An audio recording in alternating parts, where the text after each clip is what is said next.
morning, we'll go ahead and get rolling with UNCG student athletes. I'll make a couple quick reminders first. We ask you to silence your cell phones while you're in the area here. The pool reporter this weekend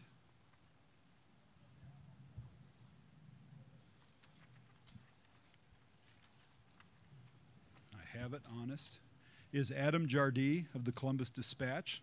So he will be your pool reporter. And we ask that when you direct questions to student athletes, you direct them to a specific student athlete. That makes things go easier. If you want all three or more than one to answer, you can say so, and I'll designate which will go first. But if you have a question for a specific student athlete, that makes things go easier. From UNCG, we have Francis Alonso, Jordy Kuiper, and Marvin Smith. And so we'll go ahead and take questions for UNCG student athletes. And we ask that if you'd raise your hand when you have a question, I'll direct the mic holders to you.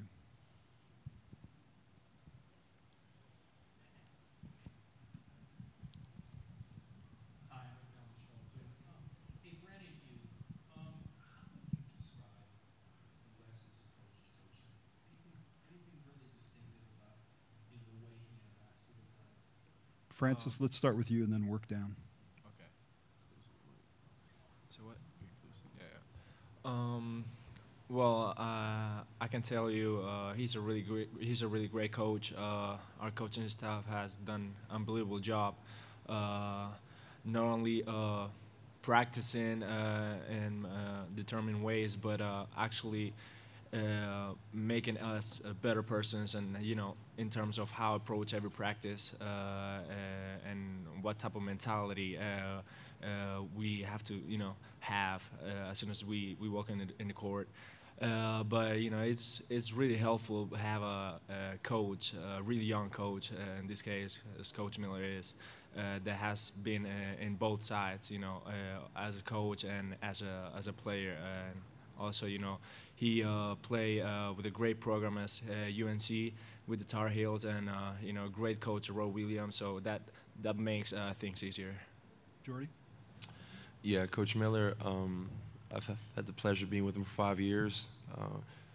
When he came to Spain to visit me, he created an image that he had for a culture that he wanted it here in Greensboro, and we've been working every year, every day actually, for 5 years to get that. And I've never been around a coach that is so intense, so consumed with the process of getting better. But the thing I like most about his coaching style is that he's never worried about or never thinking about other teams or even actual specific goals or results. We're only focused on the process. So every day we come in, and the only thing we're worried about is getting better, one drill at a time, one possession at a time, one practice at a time. And we've all committed to that idea, is that if you keep coming to work every single day, that all the results and accolades will come. So we've never, obviously in the back of our heads, we've always thought of the big dance as a really huge goal for us, but we've always thinking about thinking big but working small. And that mindset is something that was really new to me as a player, and something that I really cherish that he brought to the program for me personally. Marvin? He's definitely a player's coach. He wants nothing but the best for us and any player that comes through his program. He'll do whatever for us. He pushes us to reach our fullest potential, and that's what he wants. I can't appreciate him enough. Like I said, he drives us extremely hard. And like these guys said, man, he just instilled that mindset to come in and just working every single day. The results and all other things will take care of itself, but let's just come in and do our part and control the things we can control, and that's coming in and giving it our best every time we get out there on the court in all aspects of life. And he pushed us to be great men as well.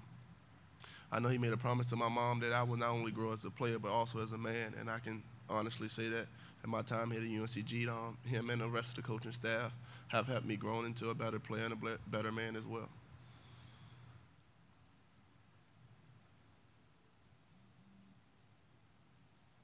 Jimmy Hammond spoke to my view for the big guys. Yeah. 3-point numbers are off the charts with what you guys do. Jordy, everybody that shoots as a center shoots a three. How much of a green light do you all have for Jordy, could you go first, please? Yeah.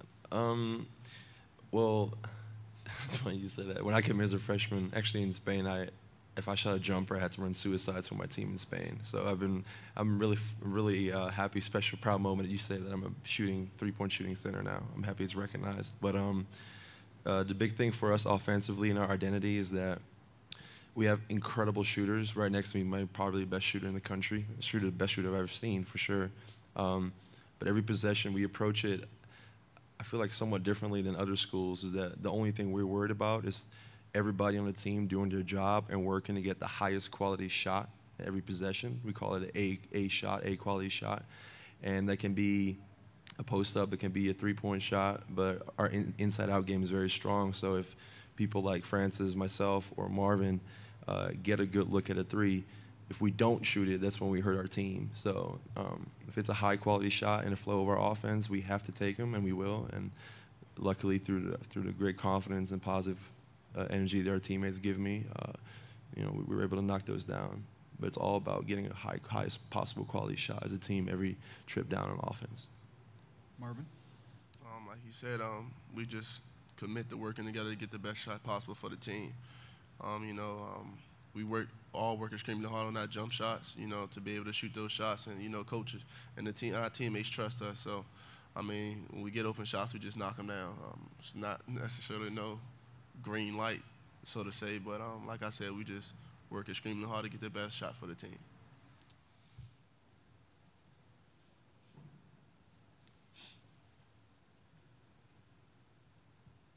Hello, Peter Hugonin from The Arbiter. You guys played, Francis, you guys played impressive defense all year long, especially during the conference tournament. Are you guys changing your play style at all to match well with Gonzaga, or are you going to just try to do what you've done all year? Well, basically, just answer the question. I think in my opinion, and probably my teammates are going to say the same thing, we are really focused on ourselves. I know we're going to play against a great team that has a great history as Gonzaga, and they always have been good, but we're just going to do our part, as Marvin said.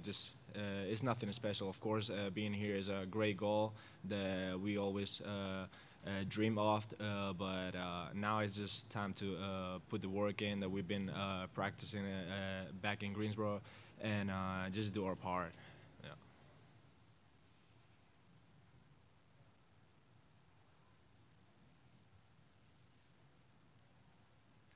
Jordy, I'm Chad Cripe from the Idaho Statesman. There's going to be 10,000 neutral fans in there tomorrow. I'm wondering kind of your pitch to those neutral fans. Why should they root for UNC Greensboro? What about your program should people appreciate? I feel like we play basketball the right way, the way it's supposed to be played, really hard, defense first. We have guys really deep. We have guys that really give the absolute all to the program, to our school, to our city. And every time we step on the court, we literally play like it's the last time we'll ever pick up a basketball. And I feel like that passion that we have for the game, for our program, for our cities is contagious. And hopefully we're able to show here in Boise, and hopefully even longer in the Big Dance, what Greensboro is all about and what UNCG is all about. And I think the way that we play basketball is, it's hopefully be able to spark some excitement for the fans that come. And I'm just excited to see them come out here in this beautiful venue and show them what we're all about tomorrow. John Patrick with KTIK Sports Radio. For all you guys, I'm wondering what you knew about Boise before you learned that you were going to be coming here for the tournament. Marvin, let's start with you and work our way back this way. The only thing I knew about it was the football team in the blue turf field. But, since I haven't known much about it, but since I've been coming, it's a beautiful city. The mountains are beautiful, and I've been enjoying it here. The weather's pretty nice. So, it's better than Greensboro. It was Greensboro. It was snowing in Greensboro before we left, so I was glad to get out the snow. But like I said, man, it's just been a beautiful view here. I enjoy it. I'm enjoying my time here. Jordy? I'd never been before. I'm from the Netherlands, and my hometown team, when I grew up, I was really close, involved with the pro team that we had there. And a person that I used to actually even teach me some moves back in the day was Matt Boucher, who played there. Obviously, he played here too. And that's probably the first time I ever heard of Boise State. looked into their program a little further, obviously, but that's probably the first connection I had. And he's a great player, and he's actually helped me a lot too when I was really a young kid growing up in Groningen. That's probably the only connection I really have with Boise State. Francis? Well, same as Jordy. I'm from Spain, so it was really difficult for me to know about Boise State. But as soon as I got here, this place is really beautiful, and I hear all the people from here are really passionate about NCAA basketball, and just can't wait to come out there and play with a beautiful environment. Absolutely.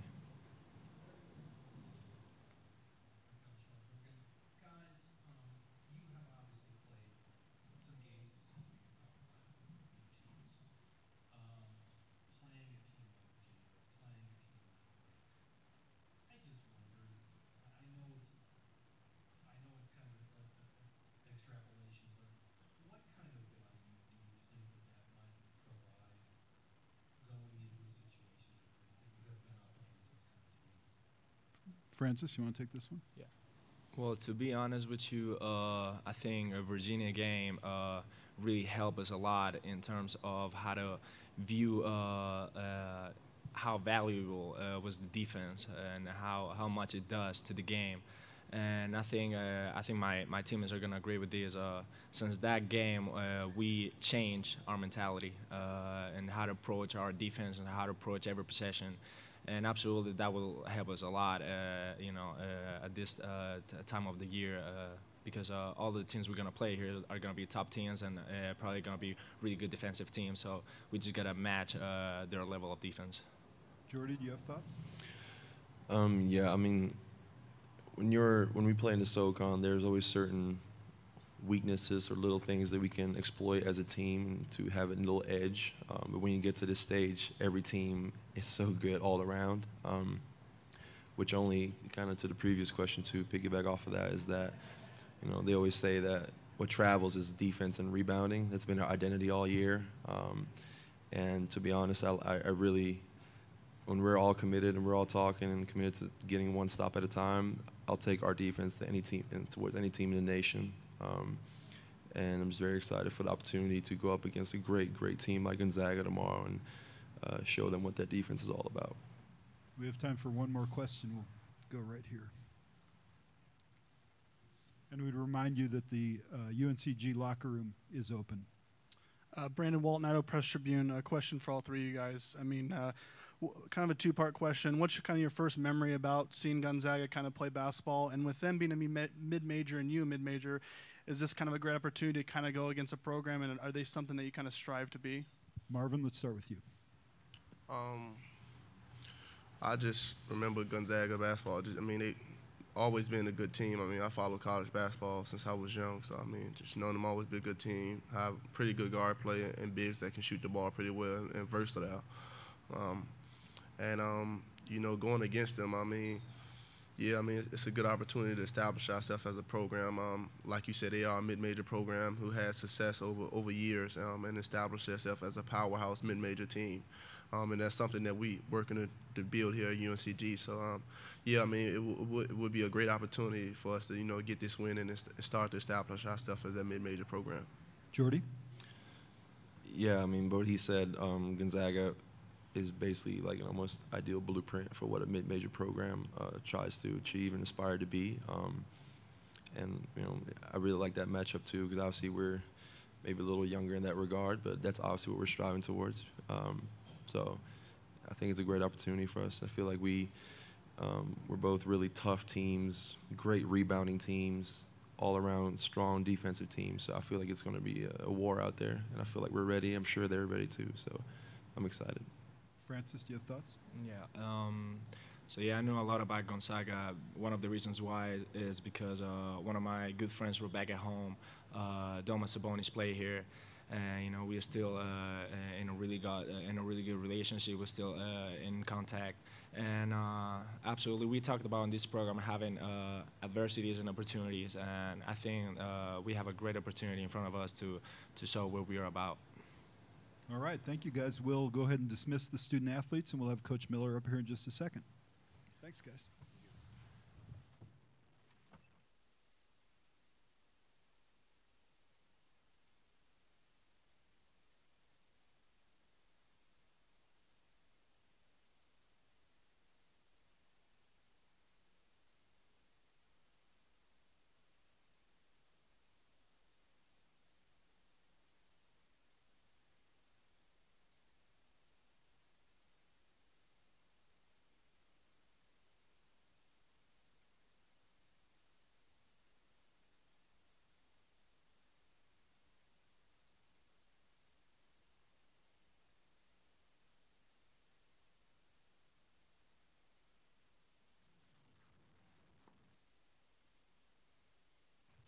right, let's open it to questions for Coach Miller. We'll start right down here.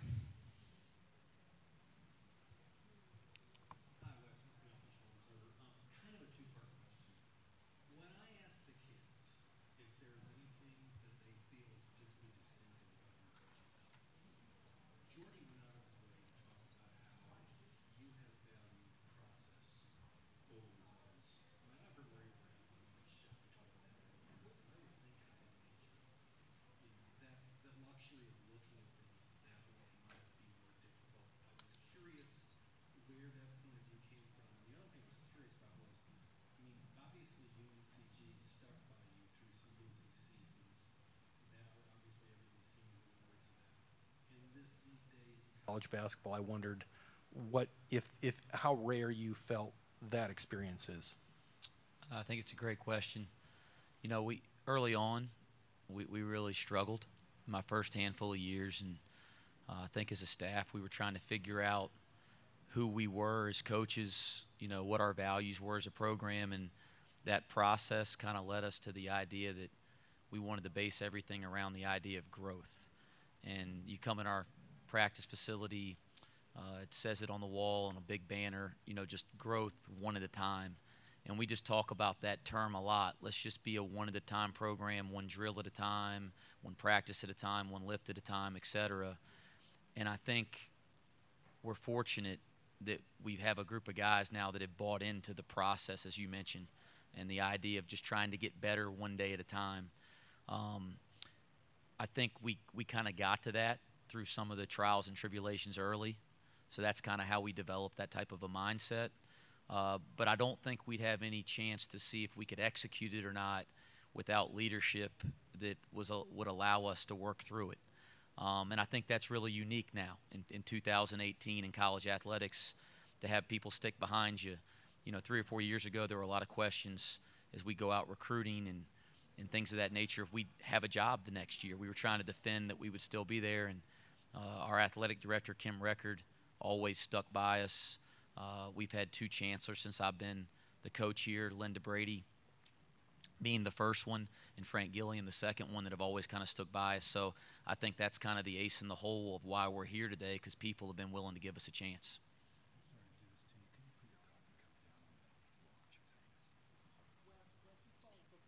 Well, could you wait for Mike, please? Following up on the process notion, I just wondered if there's anybody in your upbringing as a player or a coach who stressed that point of view of going after process rather than just results. You know, I was fortunate to play for a lot of great coaches and be around a lot of great ones. I think my high school coach, Jamie Arsenal, really believed in that type of an approach. I think Roy Williams, my college coach, really believed in that type of approach. I was always really impacted as a player by how Coach Williams, you know, graded every player on every defensive possession, and how sometimes you could get a good grade even without getting a good result. Like, you could play great defense and they just made a tough shot and you'd still get a good grade. I remember that impacting me a lot as a player, and we've really bought into those types of things in our program here. Wes, Jim Meehan at the Spokesman Review.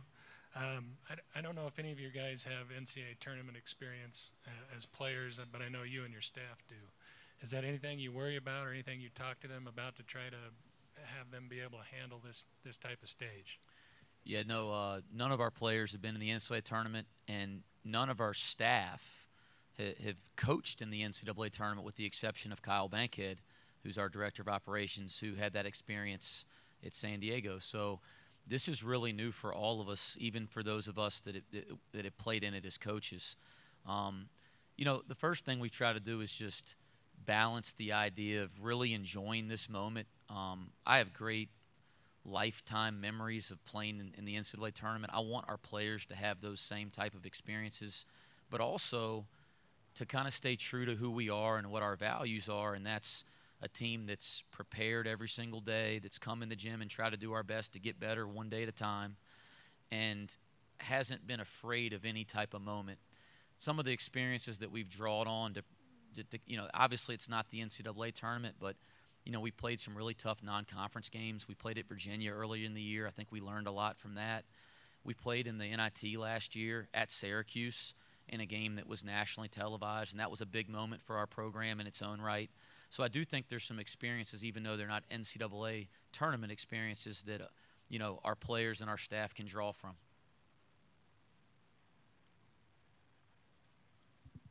Peter Huguenin from The Arbiter. You brought up Kyle Bankhead from your coaching staff, and I know he used to play for Gonzaga several years back. How big of an asset has he been for preparing for Gonzaga? Yeah, it was, kind of funny when, we had a selection party, which was awesome. We had a lot of support there, and the community's really gotten behind this thing, which has been neat. But at our selection show, when our name was called and we found out we were going, the kids and the coaches, we all had the same reaction that most people have. We were just excited to know, because we've been waiting, 6 days since we'd won our conference tournament to figure out who, when, and where. And then after about 25 seconds, I think everybody in our program kind of turned and looked at Kyle, because, obviously we all know he has the Gonzaga connection as a player and as a staff member there. And our players were kind of funny. They were asking who you going to be pulling for and messing with them and that type of thing. But no, I mean, I think he's pretty far removed from being a part of their program. So I do think he's been a part of our preparation process for sure, but it's not like he's been a part of this team and been a part of their program the last couple years. So I do think he's been able to give his 2 cents and do what he would do in a scout anyway, but it's not like, we have some extra special knowledge, because he's not as familiar with this team or the last couple years as he was back when he was coaching against them at San Diego or playing or, helping out in their program. Wes, Brandon Walton with the Idaho Press Tribune. Two-part question for you. I mean, Gonzaga's kind of been a staple for a while now. What was kind of your first memory of that program? And with them being a mid-major like yourself, do you kind of strive to kind of model your program to have the type of success that they've had over the years? Well, I'm a basketball junkie and grew up idolizing the NCAA tournament and watching games. And it was funny. I just did a radio interview with Dan Dickow, and I was kind of walked in there and I kind of laughed at myself, because he's one of my first memories of Gonzaga, because, hey, I'm a short little white guy, and so I saw Dan Dick out there running around winning games in the NCAA tournament. That's kind of my first memory, because as a young guy, you look up to kids like that you can relate to. As far as Gonzaga, I don't think any of us in college basketball think of Gonzaga as a mid-major program anymore. I don't think the term mid-major applies to them in any way. But I do think they're the standard for, how you take your program from one level to the next for all mid-major programs in college basketball as you look at what they've done over the last 30 years. And so, certainly that's a name that's thrown around there, but I wouldn't call them a mid-major at all.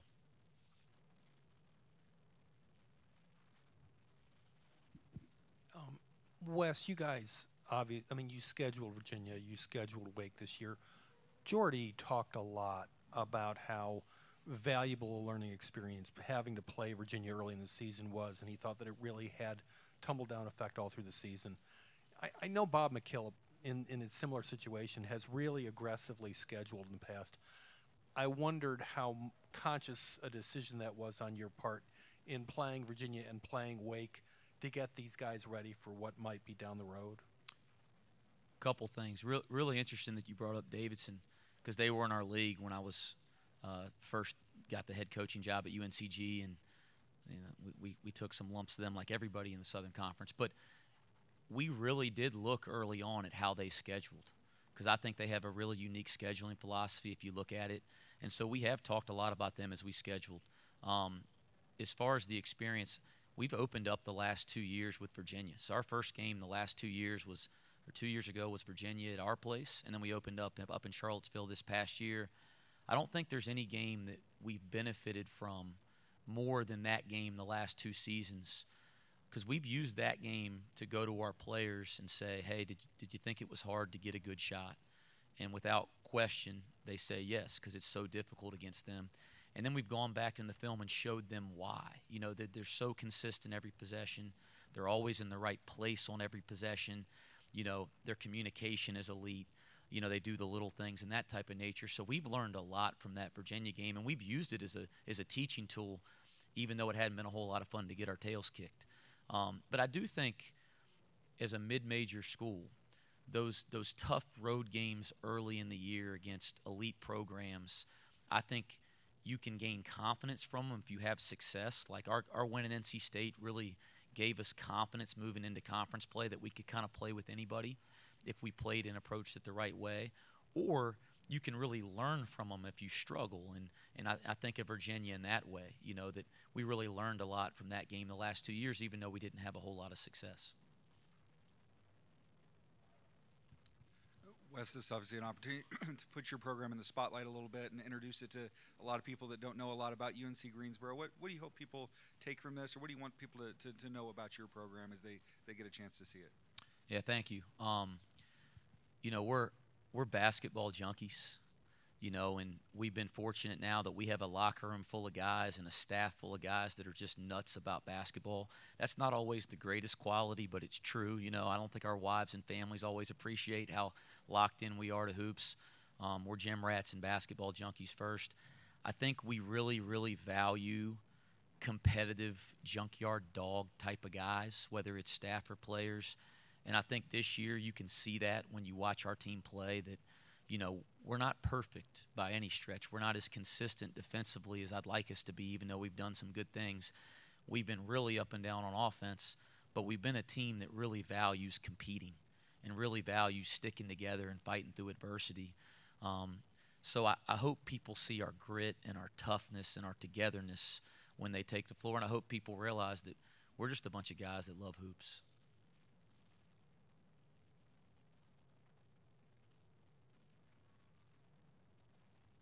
Wes, I mean, Gonzaga is the reigning national runner-up. What's it going to take to beat a team like this that's had another great season? And do you feel like a win over a program like that could kind of maybe put your program on the map and take a step in the right direction for you guys, maybe, as you say, not being a mid-major program, kind of establishing your own brand a little bit? Well, Gonzaga presents a whole lot of challenges. And, you know, listen, we knew we wouldn't be a really high seed.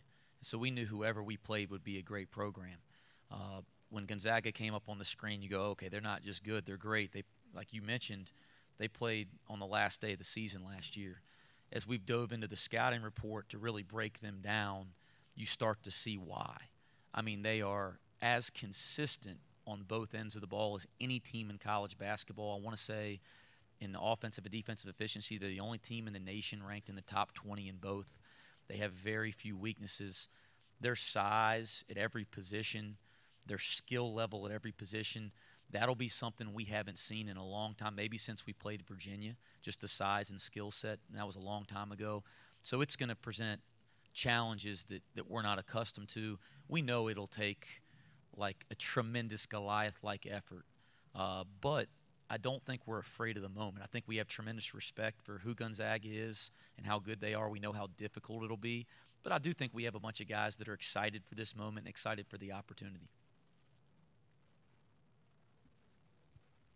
Wes, playing at the level you played at, with the stakes you did, and playing for Roy, I just wondered if you have any thoughts on how that applies to what you're going to be doing over the next 48 hours. You know, I don't know if it – I think there's some comfort with just what the NCAA tournament is, that I've been through it. Like, been through an open practice. You know, I know the idea of the media sessions and the whole nine. Outside of that, I'm not so sure that my playing experience has a whole lot to do with coaching. I think they're two totally different extremes. That said, I think this is what you're asking. You know, I always felt that Coach prepared us. I always felt that he let us have a little fun and enjoy the moment, but I always felt that at his heart he was going to do every single thing he could to prepare us for every situation in the NCAA tournament. I have drawn on that a little bit as I've thought about preparing my team. Hey, I want to make sure they're having fun. I enjoyed it. But I want to make sure that I take it as seriously as he did to prepare him for every single moment of this, and that I don't shortchange him. And I think as a staff we've taken that approach over the last week. We have time for one or two more questions if there are any. All right. Thank you, Coach. Thanks, guys.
All right, we have South Dakota State student athletes with us. Nearest me, Mike Dahm, then Tevin King, and Reed Tillinghusen. So we'll go ahead and ask you to please direct questions to an individual student athlete. If you want all three or more than one to answer, we can sort that out up here. But if you have a question for a specific student athlete, please address him while you ask it. And one quick reminder to please silence your cell phones while we're in this area. Questions for South Dakota State student athletes? Matt Zimmer, Sioux Falls Argus leader. Mike, on Sunday you said you didn't know anything about Ohio State. I'm assuming in the next couple of days you've had a chance to study them a little bit. What do you know about them now? You know, we really respect their basketball club they have at Ohio State. You know, they're a group of guys that play really well together. They do a good job of getting the ball in the paint, and they have a lot of matchup problems, it seems like. You know, they go 15-3 in the Big Ten, and they finish second. You know, they're a team that's really well oiled, and they can play well together.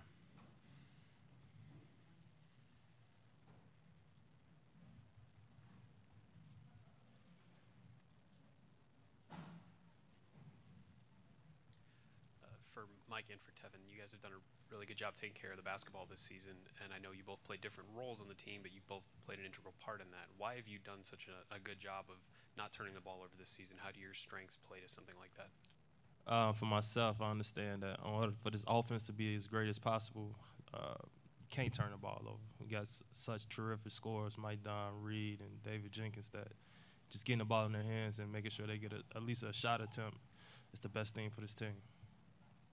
Kind of going off him, you know, like he says, for us it's just taking care of the ball. You know, for me last year, I feel like turnovers were something that was, you know, every game I would have, you know, 2 or 3 of, and I tried to cut those out this year. So for me to make the extra pass and try to get those guys open shots is a big deal for us. Travis Fonson from Keller TV to all three of the players up there. How much did the experience last season help out coming into this year? I mean, this is the 3rd straight trip you've made to the NCAA tournament. I'd imagine the experience has helped. Reed, let's start with you and then work our way this way. Yeah, definitely. I mean, 3 guys sitting up here have been to 3 NCAA tournaments. So, I mean, we got a group of experienced guys and some younger guys that are mixed in. And I think our group overall has great experience. And I think that definitely helps us out as a group. Just going off of Reed, just being here a couple times before, you get a feel for things. You see it from a different perspective, then you're just comfortable. Mike? I agree with what they say. Ellie, Nathan, KSFY. Reed, we'll just start with you, and all 3 of you guys want to answer because I know you take pride in it. Ohio State's a good defensive rebounding team. They're top 40 in the country. You guys are number 1 in the country. How important is that matchup, specifically controlling the glass? And I know it helps lead to offensive transition for you guys, but just winning the rebounding battle, how big will that be versus Ohio State? Yeah, that's been big for us all year. I mean, coaches really stress getting defensive rebounds, and, you know, that definitely helps us in our transition offense. That's a big part of our offense. So I think getting those defensive rebounds and being able to push the ball makes our team at its best. Tevin? Yeah, just like Reed said, just getting the ball out the rim and pushing it, it's like one of our greatest threats on the offensive end. So we really emphasize that. Anything to add, Mike? I'm good again. Zach Borg with KDLT TV. For all 3 of you, I might have Mike start with this one, though. It's no secret that to kind of pull an upset, most mid-majors have to shoot about 45% or better. That's something South Dakota State's kind of struggled with historically when they get to this tournaments. How do you get comfortable trying to get in a rhythm and obviously when you have this big setting, avoiding the nerves and in a place you've never played before, so that hopefully you will kind of shoot the way you normally do during the season? I think this kind of goes back to our experience in previous tournaments. You know, for us, we're a veteran group of guys who have seen the spotlight now for a couple of years, and I think that we're going to be able to help keep our nerves down on the team when we just go out there and play our basketball, move the ball, and just be able to take the shots we've been taking all year. Tevin? Just staying disciplined to what we need to do and just being calm. You know, it's going to be an up and down game, just being able to stay calm and collective and just take care of our part and the rest will work out. Reed? Yeah, and I think this is the best shooting team we've had in the past 3 years. So, I mean, just doing what we do offensively, moving the basketball and taking open shots, I think that's one of our strengths. Huguenin from the Arbiter. Mike, from what you've seen these last couple of days, what are your thoughts on Bates Diop, and how do you feel that you match up against him? Bates Diop is a tremendous scorer. You know, he's a guy who's got great size for his position. He can shoot the ball pretty well from outside, and he's very good at using his body in the lower post. He's going to be a tough matchup for us, and you know, we just go over. You know, Ohio State's a great basketball program, and we're going to have to play very well. Hi, Eddie Pels from AP. I guess for Mike and Reed, how did you view last year's game? I mean, you were extremely competitive, and did your view of it change as time went on? I know you must have been bummed when walking off the court, but Mike. You know, for us last year, it was kind of a hectic of a season. You know, no one kind of expected us to make the NCAA tournament. So for us to make it, we tried to go in with you know, as much open mindset as we could, knowing it was going to be a tough matchup game for us. And then obviously this year, expectations are really different for us. You know, we have a group of guys that play really well together, work hard for each other, and just want to do whatever it takes to win. Reed? Yeah, I mean, going off Mike, I mean, it was just totally two different seasons. This year we have higher expectations, and I think our guys are playing with a tremendous amount of confidence right now. And you know, that just kind of helps going into an environment like this. John Worcester, Idaho Press Tribune. Reed and Tevin, you've played with Mike for a couple of years now. You've seen all the accolades he got. Just accolades notwithstanding, what's the biggest thing he brings to the team? Reed?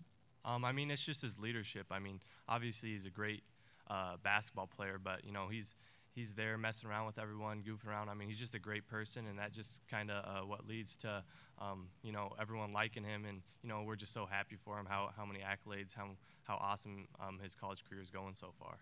Tevin? Mike is a versatile player. His attitude, day on and day off, he's just a great person to be around. You know, it's great that he's receiving those. You want to talk about yourself, Mike? No. Okay. Thanks, guys. Chad Kripe from the Idaho Statesman. Mike, there's going to be 12,000 mostly neutral fans in there tomorrow night. Why should they pick South Dakota State to root for? What's your pitch for all those fans to root for you guys? You know, South Dakota State, first off, we have one of the most unique mascots in the game.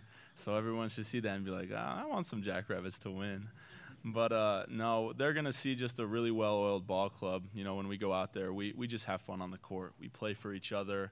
You'll see us smiling and laughing with each other on the court, and I feel like a lot of teams can't do that, just with how coachable we are and how close we are to each other on and off the court. Just going to see a group of guys that enjoy playing with each other, and I think that'll help tie in some fans for us. More questions?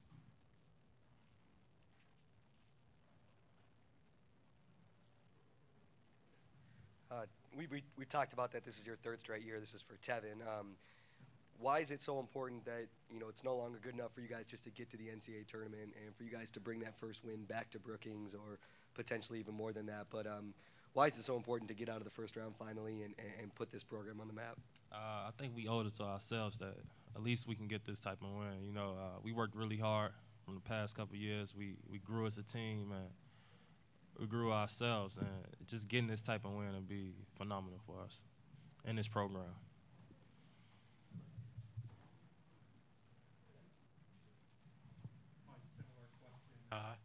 Everything you've done throughout your career, how much would this mean for you to get a win? It would mean a tremendous amount, you know, not just for me, for my teammates, for this coaching staff, and for the school.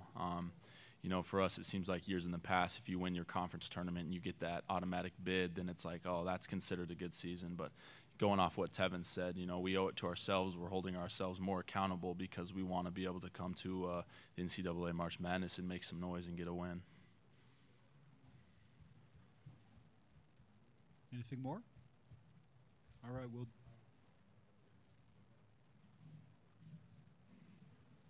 Ron Stokes, 97.1 The Fan. Mike, how's it like playing, as developing as a player with your mom being such a great player in her day? And tell us about that first time you beat her one-on-one. You know, my mom's the real baller of my family, and she'll always hold that against me. You know, she taught me everything I knew about basketball up until, you know, I'd beat her one-on-one. So that was a good day. I was probably 7th grade, still young, and I knew she was pretty upset about it. But she's been she's been a great influence in my life with basketball, and she's just been super supportive. My entire family has, and helping me get to the point where I am today. All right, we'll dismiss the student athletes, and we'll be back with Coach Otzelberger in just a moment.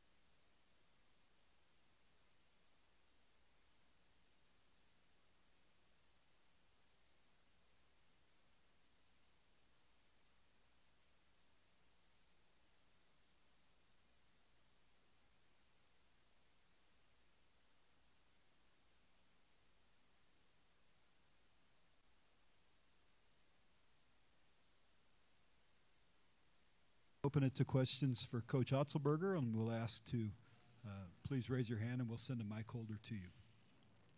Paul Keels from WBNS Radio in Columbus. TJ, if you would just talk about Ohio State, what it is that you see, and what concerns you the most about them. I think, first of all, a team can do it. A team can do what they did in league play and go 15-3 in the Big Ten is really impressive. Coach Holtman's a tremendous coach. They're a very physical team defensively. They have a really good defensive system, and they're strong and tough and physically imposing. I think offensively they've got great mismatch players. With Diop, you know, obviously being the Big Ten Conference Player of the Year, just scores it inside and outside, and he's so talented. And then with Jayshawn Tate, a guy at 6'4" and 230 pounds, just really physical. Those are players that we don't see every day in our league. And then even with Weston, they're big man. So just a very fundamentally sound team, a team that you really don't see a whole lot of weakness there. Very well coached, and a group that displays a lot of physicality and toughness. Coach, Eddie Pels from AP, your team, or your guys up here, we're all talking about, you know, this is for real. This isn't, you're not coming in as some Cinderella. So as the guy who's trying to set the tone, how do you deal with expectations versus that whole Cinderella thing? Yeah, for our guys being here 3 years in a row, we have quite a few players on our roster that have logged a lot of minutes and experience in this situation. And the more of that you can get on any big stage is beneficial. So I feel our mindset coming into this is we know that we have a tremendous challenge with the Buckeyes, team that, you know, is very physical, very well coached. At the same time, our guys are playing really confident right now. They're sharing the basketball. They're playing for each other. And I think our mindset is such where we're focused and trying to do everything that we can to be at our best come tomorrow afternoon and come out with a victory. TJ, depending on how much they guard each other, I guess, how do you see the matchup going between Bates, Diop, and Mike? Yeah, not sure on their end totally how they'll do things. I think Mike, when you haven't played against him, his ability to shoot it and the range that he shoots it from poses some challenges. I would guess they'll put different guys at him at different points in time.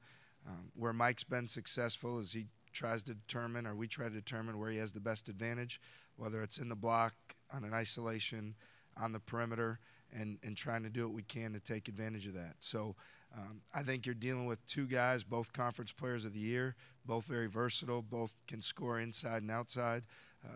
Both will have a long career playing professional basketball following this. So it's just a really neat matchup.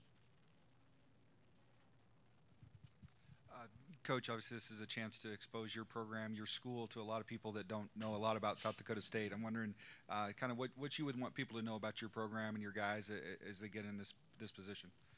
You know, I think first of all, we'd like them to know about the character of the young men in our program. We're very selective in who we recruit and who we bring in. We want it to be people that are great citizens in the community, great on campus, and also have really high desires on the basketball court. And we want to recruit guys and bring in people that want to win, want to be in a winning program, and understand that sometimes that takes sacrifice and may not be instant gratification. As far as our school overall, and just take a great sense of pride in what tremendous people we have, leaders on our campus, in our community, the camaraderie we have in Brookings, and the support we have from the great fans that we have. So I think it's really a unique situation because it has a small town feel with big time dreams and goals and visions.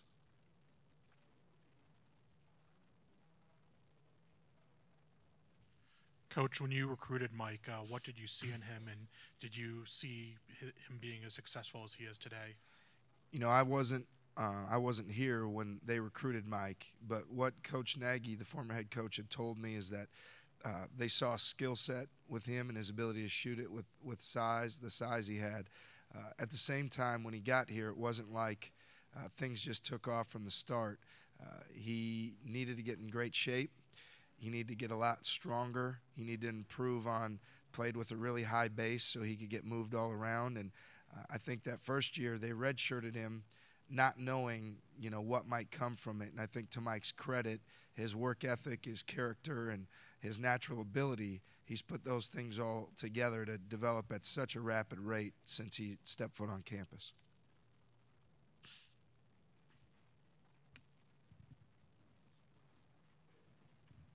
Coach, I know all year you guys have emphasized rebounding and controlling the glass.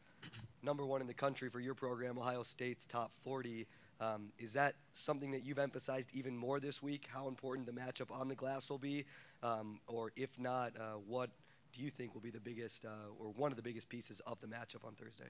Yeah, I do think the rebounding battle will be something that'll be very telling. Oftentimes, it sheds light on who the more aggressive program or team is on that night.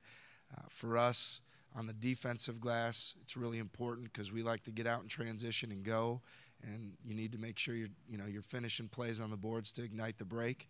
I think for them, they have such great physical toughness and bodies, and they're so well coached that those guys go with great effort and energy to the offensive boards, and then they do a great job blocking out on the defensive side. So we're going to have to be not only very intentional, really competitive in those situations because they're a very good rebounding team. Anything more for Coach Otzelberger? All right. Thank you, Coach. Thank you.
Mm-hmm. All day.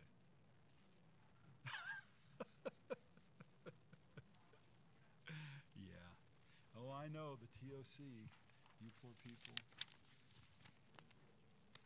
Yeah. Okay.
CBS? Good for you. Oh, yeah. Gina. No, Angie. I know, it gets away from you a little bit, doesn't it? Oh my God, no kidding. I bet she's making money hand over fist. Does she work for, oh, okay. Okay. Oh, she lives in Florida. Oh, man. Wow. How's she like it there? Oh, there you go. So she's right over there by campus. Nice. That's good. And you're doing good? You look great. Does it? Oh, yeah. Oh, yeah. Work-wise. Yeah. Well, as long as your family's doing great, it's, you know, that's the rest of the stuff, we just weather storms. That's all we do. Oh. Oh boy. You ever see Flipper? Remington? He's still in New York City. God almighty.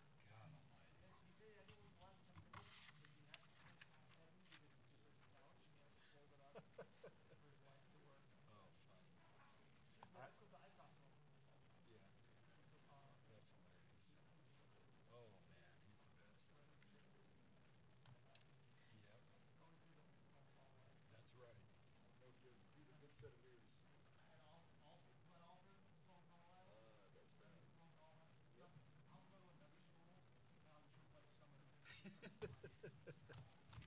There you go. That's what you do. Yeah. You won't have to worry about that.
While we're waiting for Gonzaga representatives, I'll mention that the satellite information is available from the Hammond people, but also right here it's Galaxy 17, transponder 17D, downlink frequency 12053.5H. So if you need that, I have that up here. And the pool reporters for this site for this round are Bruce Pascoe of the Arizona Daily Star and Adam Jardee of the Columbus Dispatch.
What's up? All right, we'll welcome Gonzaga student athletes to the stage. Silas Melson, Josh Perkins, Jonathan Williams. We'd remind you to please silence your cell phones while you're in this area. And please direct your questions to individual student athletes. If you want all three to answer, we'll sort that out up here. But if you could direct your questions to individuals, that would be terrific. Raise your hand when you have a question. I'll direct a mic holder to your area. Here we go with Gonzaga student athletes.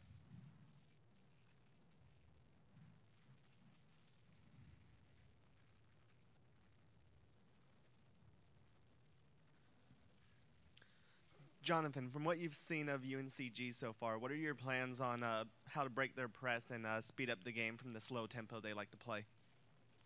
I mean, we watched film on them a little bit, and they're pretty good. I mean, like, they have some great shooters, and their bigs can shoot.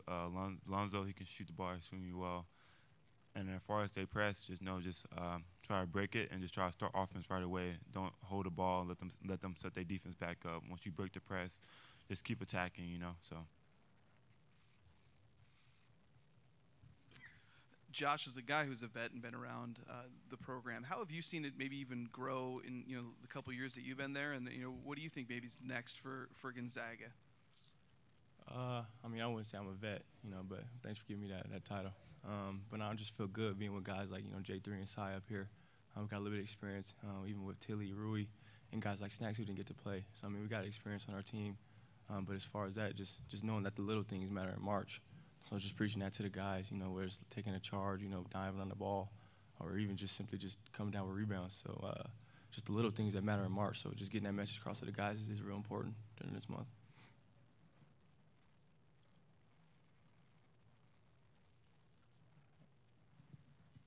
Jim Meehan of the Spokesman Review. For any of you guys, have some NCAA experience. Kind of rewind it. What were you like when you played your first NCAA games at the start, and how much different is it now, the feel to be at this stage? Jonathan, let's start with you. Sal's got it. Me? Yeah, you. All right. Well, I mean, the first tournament games probably speak for all of us. I mean, there's a lot more nerves in right now. I think as freshmen, well, I don't know if Jonathan was a freshman, but our first games, it was a little nervous. But I mean, now have a lot of NCAA tournament games under our belt. I think all of us up here are more comfortable and more experienced with it. Yeah, I mean, as I said in Spokane, as a freshman, I was real nervous. But I looked at guys like Kev and Shim and see how composed they were, and it made me feel good about myself. So just hopefully the young guys just see how composed me, Sai, and J3 are, and just knowing that we got their backs no matter what, and just knowing that it's just another game at the end of the day, and we shouldn't stress too much about it. We just got to play it how we play, and things should take care of themselves. When I was a freshman, I was sitting at the house around this time of the year. So, but I mean, last year was my first time having a tournament experience, and I feel like they help a lot going into this year. Might not be as nervous, and just go out there, have fun, and just the little things matter in this month. So. BJ Rains with the Idaho Press Tribune. Josh, you guys are playing at Boise State, a Mountain West school, and there's some talk about you guys possibly looking to join the Mountain West. I'm curious, as you're the only one up there that might be back next year. What are your thoughts on possibly joining the Mountain West? And when you heard about that, just maybe a chance for a new challenge. I mean, yeah, I read about it, but I haven't heard anything too much about it. I mean, we play who we play. It doesn't matter who's in front of us. So I mean, if we move, we move. But if we don't, we don't. We just got to come and play our game at the end of the day. So, like I said, it doesn't really matter to me who's in front of us. We got to get the W's at the end of the day.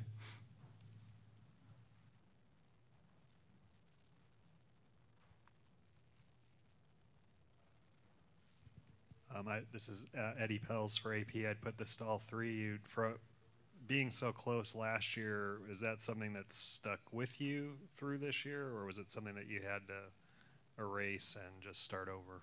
Silas, let's start with you and work out. I mean, I would certainly say it's definitely stuck with us. I mean, we are all heading into this tournament with a chip on our shoulder with memories of last year. And, I mean, I wouldn't say that, it's been a burden or anything like that. Like, we haven't been down on it. I think it was more motivating more than anything. And coming into this March, I think, that's going to be, our motivation is try to get back to the Final Four and to the championship where we were last year. Josh? I mean, I think Cy nailed it on the head. I think we just took how close we were last year, and knowing the small things that we didn't do in that championship game that we can just apply to the whole tournament this year. Just doing that, like you said, our chip just got bigger coming up that short last year. So just hoping we can come up a little closer this year. Jonathan? Basically, we just use it as motivation. And it's basically what it is. Just motivate us to just get back to the Final Four. And just the little things matter, like as far as rebounding, like Josh said, taking charges and getting all the loose balls. So, I mean, as a team, just want to motivate us to get back there. So. Craig from the Idaho Statesman. Josh, you play an event like this, there's a whole arena, mostly neutral fans, and asking everybody kind of, what their pitch would be to those neutral fans to root for your team. So what would be your pitch to get the people of Boise to get behind Gonzaga this week? Spokane is a lot closer than UNC, so please cheer for us. And Coach Hughes, good friends with Coach Rice, so that helps too. More questions? John Patrick with KTIK Sports Radio. I think this is like the 20th straight year that Gonzaga has made the tournament. How much of history are you guys aware of the Gonzaga history going way back, and how big a part of history is the program today? If that makes you sense. want to take this one? I mean, I think as far as history goes, I think we're all pretty close to the history because just because the Zags culture is, we're all close, and pit players from the past are always there around us, so we all feel what happened when they were on the team. We all feel what they were going through when they were on the team. So to 20th straight year milestone, that's very important to us, as is to people from the past. Yeah, I mean, we're real aware of the history. Like Sai said, guys come back. We build relationships with the old guys. So for us to just keep fulfilling their destiny and their history, I mean, it feels good to me. I know it feels good to these guys as well. But we're taking their history and writing our own piece of it. So I mean, it just feels good to keep adding on to that Zag legacy.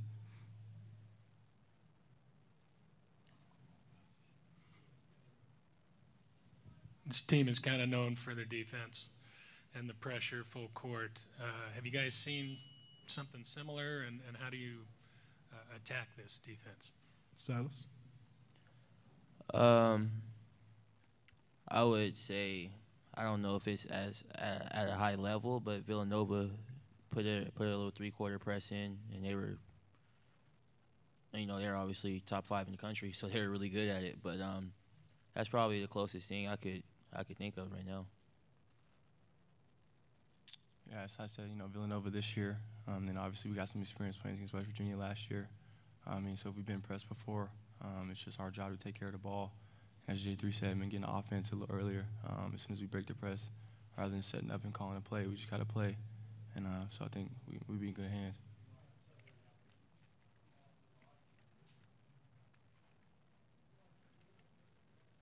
More questions? All right, we'll dismiss Gonzaga's student athletes, and we'll have Coach Few up in just a moment.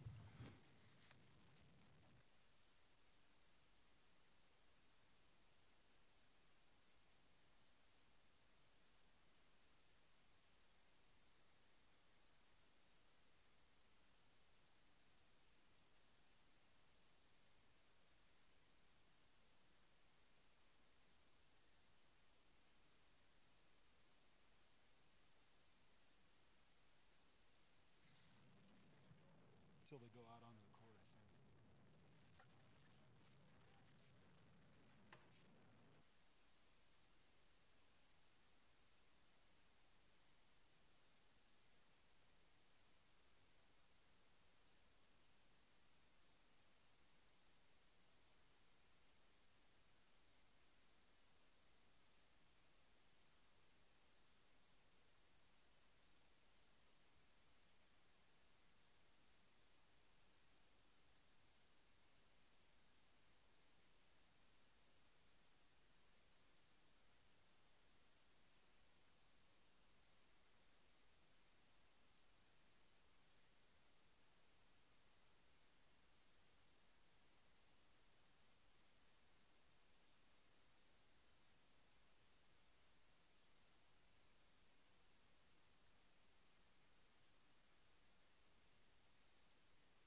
right, we have Gonzaga coach Mark Few. We'll go ahead and direct questions to Coach Few.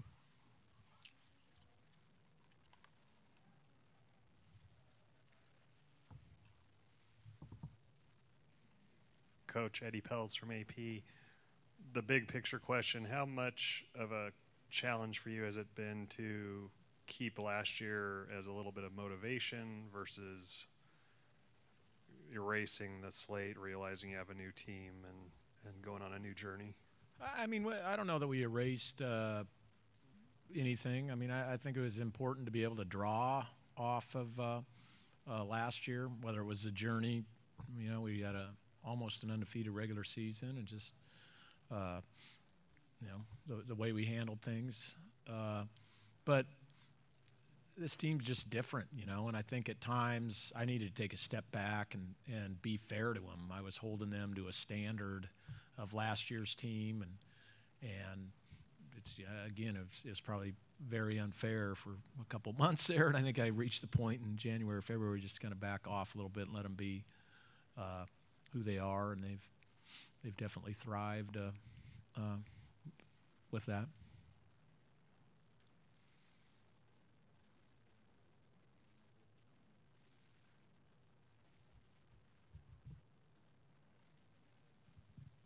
Peter Huguenin, the Arbiter. You have a few connections to Boise. What are your thoughts on being able to play here in the first round? It's great. You know, it's just, you know, the obvious one, just it's in the Northwest, so it's easy for our fans to travel. We have a lot of fans here in Boise. I have a ton of family down here. Marcy's from here. And obviously Leon Rice is my former assistant, and he's basically family. So we spend a lot of time down here in Boise in the off season, and we got some great former players. Corey Violette was one of the guys who started the whole run up at Gonzaga. He's from here. Kyle Dranginas, obviously, people remember him, is from here. And then some great ex-players before the run even started with Jeff Goss and Jared Davis, Jamie Dudley, all call this home. So, you know, that's been great. There's a small downside of it. I wish my father-in-law was still alive, because he would have got the biggest kick out of being able to host his Zags down here. He was a kind of a legendary guy around here. So that's the only downside, but pretty cool. Evan Klosky, Creme TV. Just wondering how often you stay in touch with Kyle Bankhead, and what do you remember him as a player?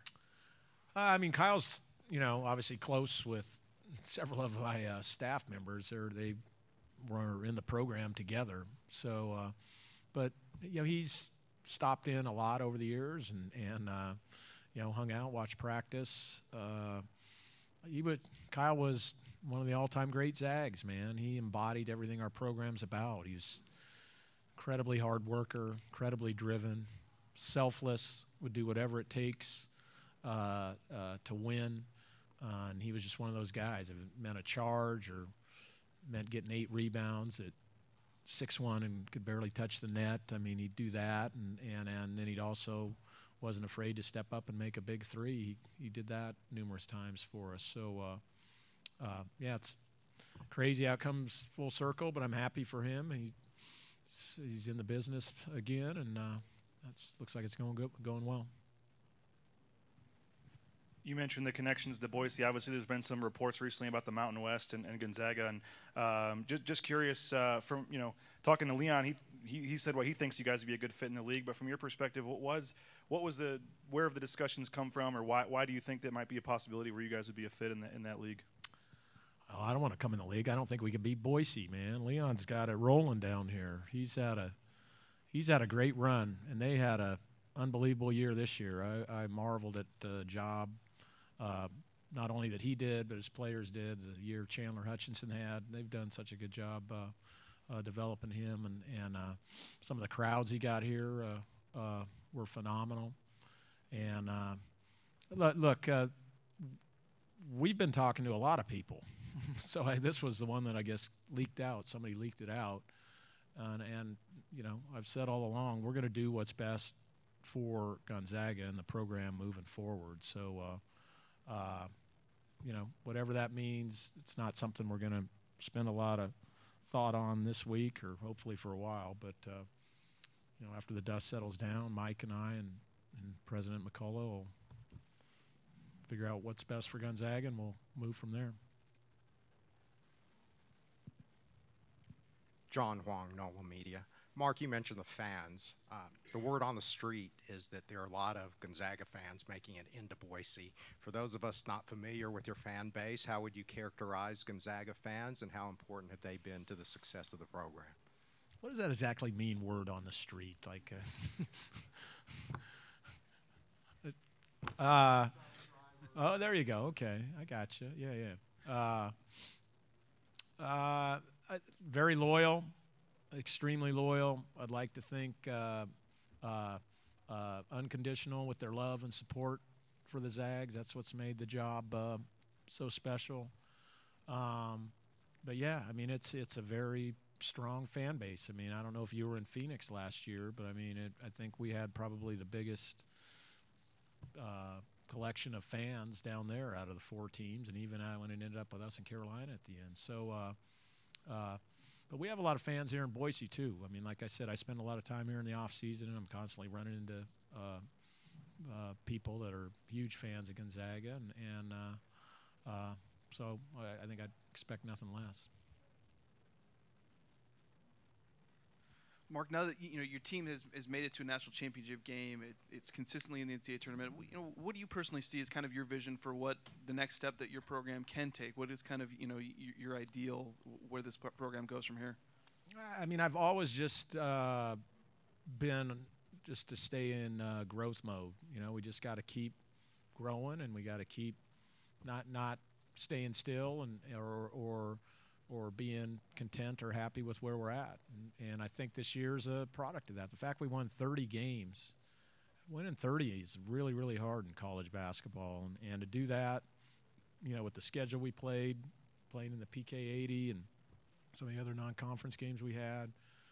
So we'll continue to schedule at a really high level. We'll continue to, you know, hopefully recruit at a really high level. And the school's done an unbelievable job facility-wise. We just moved into a brand-new practice facility and finishing up a Hall of Fame, which will be really cool for the people to be able to roll in and see, you know, the history of all the great teams, great players, great people that were involved building this thing. And to be honest with you, I mean, the greatest thing I think we've done in this program isn't the Final Four. It's the 20 straight NCAA tournament appearances. That shows sustained excellence in my opinion, and because it's not easy to do. It's not easy to do, and I'm really proud of this group for negotiating their way and navigating their way through all the potholes and everything that happened in college basketball. And you know, there are times you're kind of wondering, man, I don't know, we might not. This might be the year, but they found a way, and we're playing our best basketball right now. Mark, John Worcester with the Idaho Press Tribune. Another team here in Boise, as David said, and this year marks 10 years since their run to the Elite Eight. Obviously not a great memory for you in the first round, but when you saw them make that run, did you see similarities with that team and your early teams in the early run for you guys? Some ways. I mean, there were some interesting underlying stories there. I think we were the 7 and they were the 10, and we got shipped out to play 30 minutes from their campus or something, so that was a little rough to handle. But yeah, we got Steph started, and he was amazing. I mean, the performance he put on down there was simply amazing. We had a freshman that I don't think anybody remembers that played great named Stephen Gray. I think he had 7 or 8 threes, and if we would have held on to that last rebound, I think he probably would have been the story and not Steph. But they ended up getting an offensive rebound with about a minute to go and threw it out to Steph, and he had a big three to put him in the lead. But I mean, the one I tell you, probably the biggest similarity that I see is Coach McKillop's been there this entire time.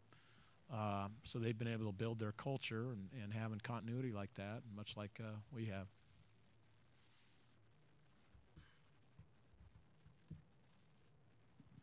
So, Mark, if Leon should be back late tonight or tomorrow morning, because they play tonight, you gonna, pick his brain, maybe have him sit on the bench, help you? I assume you guys still talk all the time. We talk constantly. And was with his kids and Robin last night.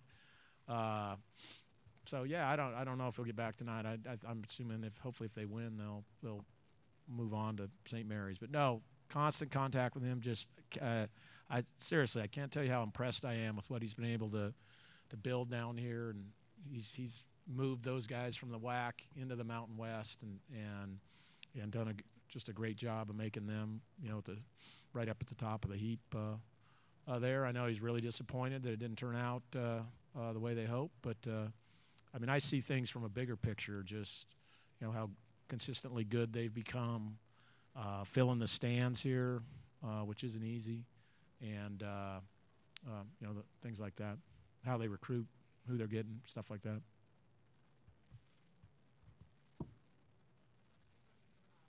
From KMVT, what have you seen so far from watching UNC Greensboro practice, and if their style of play might mimic a team that you played earlier in this season?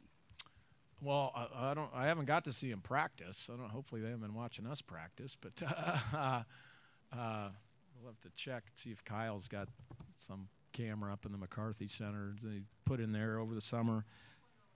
Yeah, no, hey, really impressed.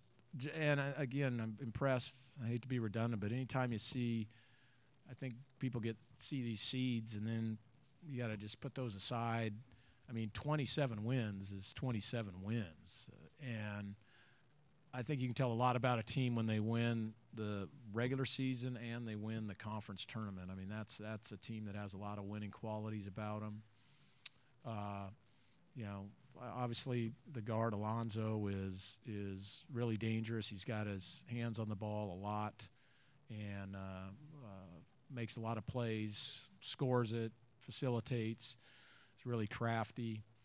Yeah, but then they got good size and good rim protection in the back. Their defensive numbers jump out at you. They play a three-quarter court press. It kind of slows you down. It keeps possessions down. So they play a little slower pace game. But we've faced a lot of different stuff. You get 34 games in, you've seen a lot in the course of a year. So we'll just have to draw on all those experiences. So, Mark, I know your team has done yoga for a few years. Heck yeah, so do I. So I wondered if the coaches did it and which coach is the best at it. Which coach? Wow. Well, some of our coaches don't participate. Like Donnie Daniels isn't a full participant, which is probably a good thing. And Tommy Lloyd's a non-participant too. But I don't know if you can have the best when you're the worst. You know what I'm saying? So that I can say this: there are some stretches that I can do slightly better than J3. J3's not the most flexible guy you've ever came across, and so it makes me feel good when it's sometimes J3 and I do just some solo stuff with Travis and our yoga coach, and so I always feel good when I'm in there with Trav and J3. It's good to be not last in the class. Jeff Mills with the Greensboro News and Record. Mark, Wes Miller said that when he was looking for his first coaching job, you allowed him to come and watch you practice. Do you remember that, and what were your impressions of him? I do remember it, and just that you knew he was going to be successful whatever he was doing. Just talking to him, he was a bright guy that had a lot of energy, had a plan, was focused enough to go out and take the time to go out and watch other practices, and seemed very driven and had a great pedigree and some good mentors around him. So that's usually a recipe for success. And lo and behold, here we are. He's done a great job there.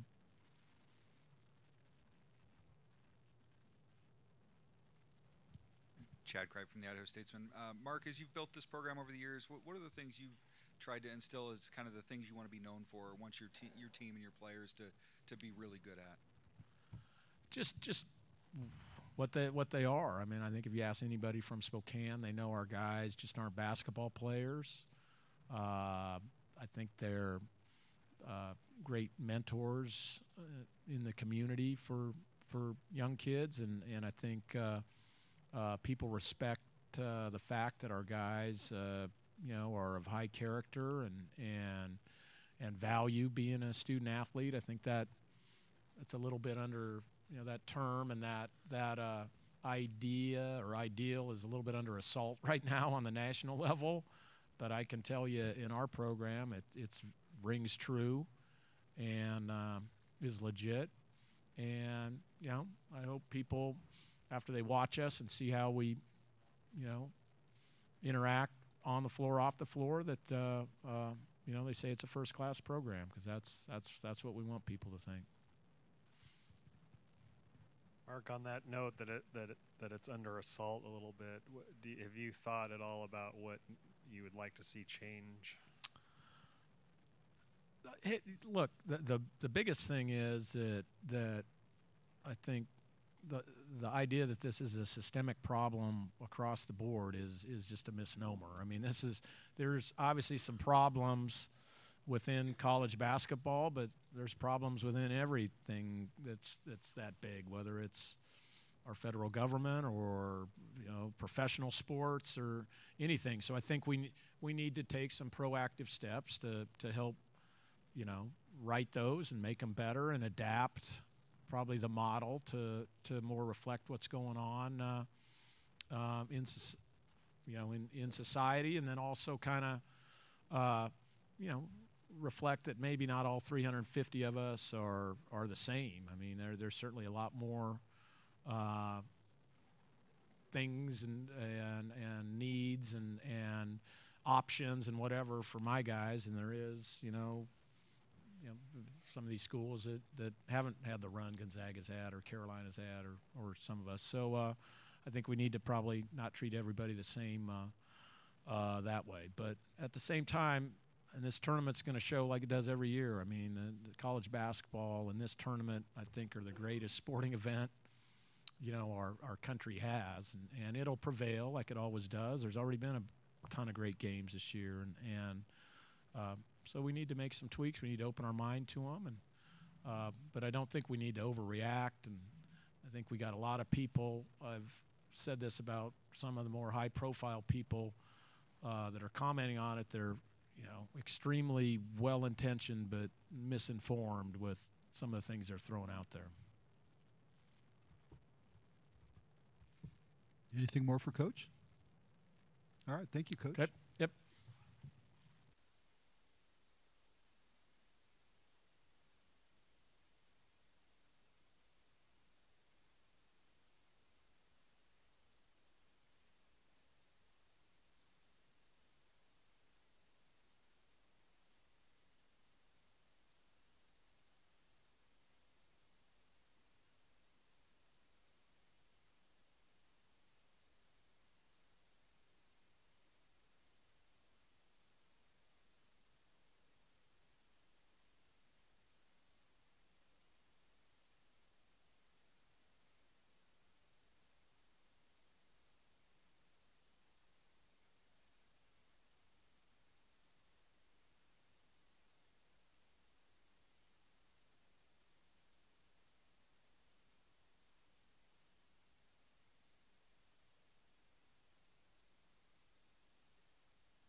All right, we have Ohio State student athletes Keita Bates-Diop and Jayshawn Tate.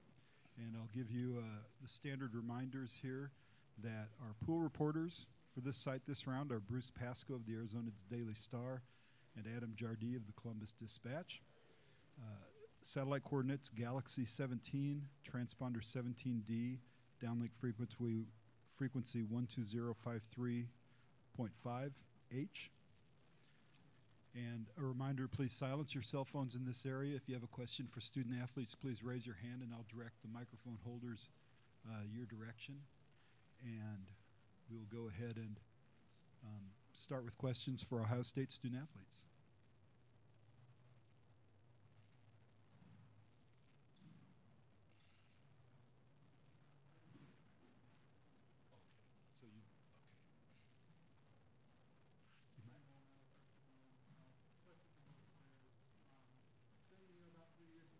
NCAA tournament. So what's kind of the excitement level getting the program to Ohio State back into the dance? We're excited because, like you said, Ohio State programs used to being in the NCAA tournament. We've had a bad couple of years, but we're excited to be back. Yeah, just like you said, all the players come to Ohio State to, play in March, and we had a couple down years, but I couldn't ask for a better senior year going out with this team in March.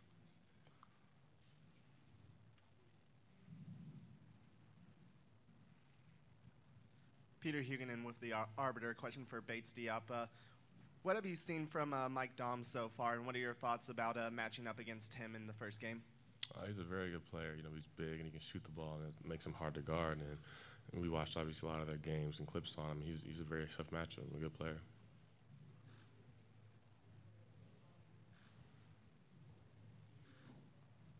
A question for both you guys again. I mean, you guys had a great season, but kind of didn't end it the way you want. I know you had 3 out of the last 5 lose and then lost in the Big Ten tournament. I mean, is there any concern going in? What's the mentality kind of going in, into this NCAA tournament after kind of losing your last game? Jayshawn, let's start with you. Just another opportunity to, get this sour taste out of our mouth.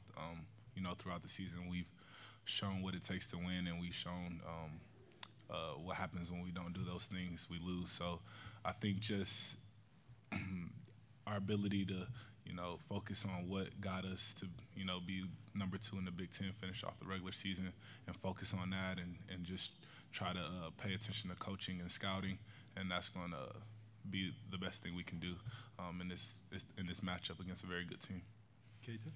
Yeah, we were pretty good for most of the Big Ten. Obviously, we kind of fell off toward the end, but we still had a great, Big Ten season, and we know we're capable of winning games and winning big games. So, we're trying to get that taste out of our mouths and just move forward.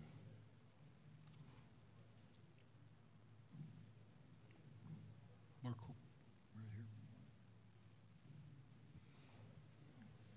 Kind of going off that, a question for both of you guys again. I mean, you guys are in the classic kind of 12-5 matchup. There's always been, I think only 4 times in the history of the tournament, has a 12 not upset of 5. I mean, so what are you guys going to have to do to kind of avoid perhaps being upset by a South Dakota State team that's been to the dance 3 straight years in a row? I'm just prepare like we have in the past. Not try to get too caught up in, how being nervous. We know this is a very good team, but as long as we listen to coach and we play for each other and stay together out there, I think we have a good chance to win the game. Yeah, definitely. I mean, the numbers and all that, and the upsets happen all the time. We just don't want to be on those teams that gets upset.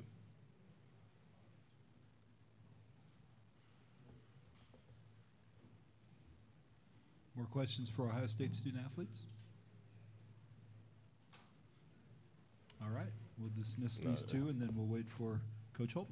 Thank you, guys. I just had one quick one, if I could. John Patrick with KTIK Sports Radio here in Boise. Wondering what you guys knew about Boise before you found out that you were coming here to play in the tournament. Not much. I know you guys are known for, here in Idaho for potatoes and pretty much just the blue field. But once I got off the plane, I was expecting to be a little colder, but it was actually way more beautiful than Ohio. I mean, last time, what was it, like 50, 60 yesterday? It was actually pretty warm here. I kind of like it. Yeah, it was warm, and just the view of the mountains and I didn't expect having that coming off the plane. Any thoughts, Keita? Yeah, I kind of like the mountains now that we don't have that in Ohio. So to see mountains coming off the plane was actually pretty nice. Anything else? All right, thank you, guys.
State coach Chris Holtman to the dais, and we'll go ahead and remind you that to ask a question, please raise your hand and indicate you have a question. I'll send a mic holder your direction. Please silence your cell phones in this area, and let's go ahead and take questions for Coach Holtman. Chris, you've had an unusually long break between the Big Ten tournament and going into tomorrow. Yeah. What have you done to try to stay sharp, and are there any benefits to having this break? Well, we'll see. You know, I think that's the million-dollar question in a lot of ways. You know, I've gotten asked that obviously a lot. Excuse me. We'll see. I think it's a question that all the Big Ten teams are being asked and will eventually answer. We've tried to balance rest versus rust. You know, that can be difficult. We've also tried to make sure our guys are conditioned and ready to play. We've been banged up, and we were a little bit fatigued at the end of the year because we had some guys carry a pretty heavy load. So hopefully that rest helped. But, you know, we went off campus a few times. We scrimmaged, had an inter-squad scrimmage at another site. We changed up our practice times a little bit, had a meal together. And then as coaches, we got a lot of recruiting done.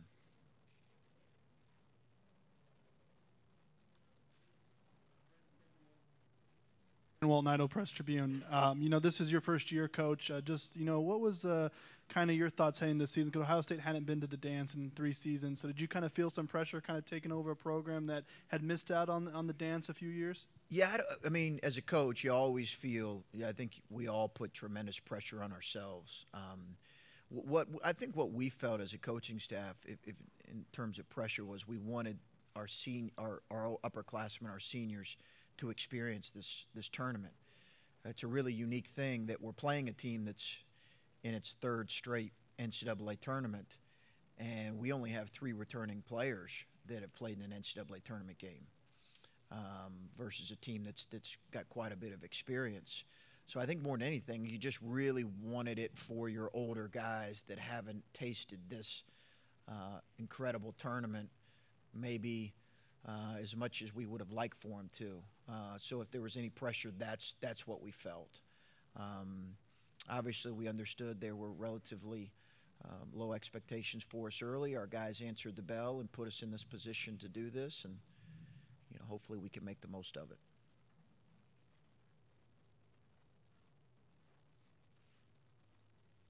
Hello, Peter Hugenin from The Arbiter. Obviously, Bates Diop is a player that gets a lot of attention, but who else on the team could be an X factor for you guys in order to make a run?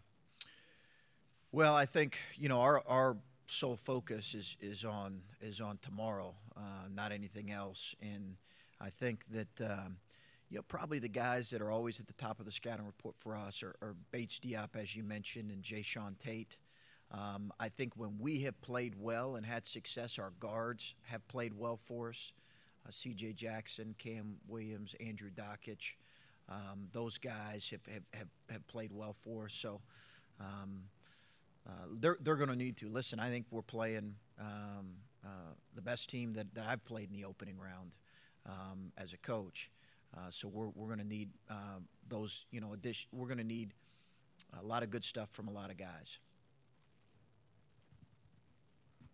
Coach, you guys obviously had a great season, but maybe didn't end it the way you wanted. I think you lost 3 out of 5 and then the Big Ten tournament to Penn State. I mean, so what's the mentality of this team to maybe try to wash that away and maybe trying to start a new season here with this tournament to get back on track a little bit? Yeah, I mean, everybody has a loss or two at the end of the year, so you could look at a lot of college basketball and say that. I think we had a challenging closing stretch.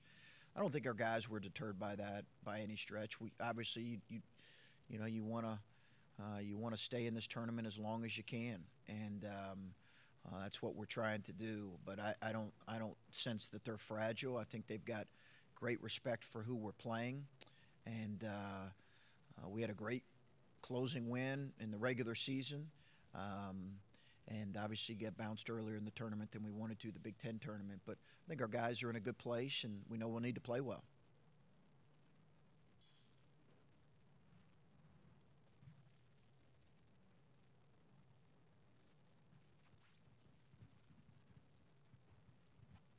Coach, just kind of going off that a little bit. You guys are in the kind of the classic 12-5 matchup. You know, there's only been 4 times, I think, in history where a 12 hasn't won. And, you know, I think you guys are maybe a popular pick to maybe considering South Dakota's experience. So what are you guys going to have to do to maybe avoid that a little bit to get out of this first round and keep your season alive here?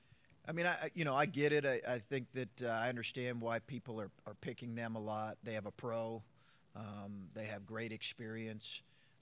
They've got a really talented team. It's not just Dom. They have really talented guys around them, a terrific freshman guard. So I think people probably look at not only the 12-5 matchup and kind of historically what that's been, but they also look at the fact that those guys have great experience being in this thing. And when you have a pro on your roster, it makes a big difference. So I think we know we're going to need to be sharp. We're going to need to play well. We're going to need to be able to score the ball against their defense, and we're going to need to be able to make it difficult for them. They're a very gifted offensive team, and they play through their guys exceptionally well. They've got athleticism. They play really well together, really well. You can tell they're an experienced group because they play really, really well together. And, you know, listen, I think when you get into this thing, you realize that any team you play in this thing is good, but certainly when you get in kind of those middle-seeded games, you're playing a really talented team, and we certainly are. More questions for Coach? All right. Thank Ron, you, Coach. Paul, Ron. Okay. All right. We'll remind you that Dan Wallenberg and Brett Ryback will help you with Ohio State student athletes. Thank you.